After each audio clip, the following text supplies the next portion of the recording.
घरों में सुई गैस के प्रेशर को बढ़ाने के लिए इस्तेमाल किए जाने वाले कंप्रेसर के फटने का नतीजा अपनी आंखों से देख लें।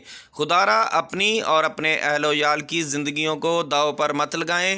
हुकूमत और सुई गैस के महकमे को मेरी अपील है, खुदारा घरेलू सारिफीन की ज़रूरत के मुताबिक गैस मुहैया करवाएं ताकि ऐसे जानलेवा हादसात ना हो सकें। अल्लाह पाक पाकिस्तान और पाकिस्तान के शहरियों को अपने हिफ्ज़ो ईमान में रखे।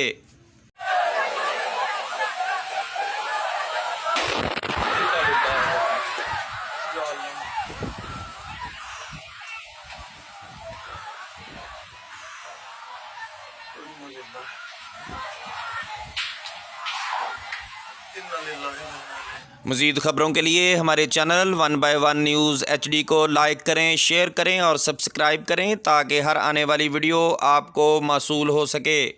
ताज़ा तरीन अपलोड्स की नोटिफिकेशन हासिल करने के लिए हमारे चैनल को सब्सक्राइब करें और साथ में दिए गए घंटी के निशान को दबाना ना भूलें।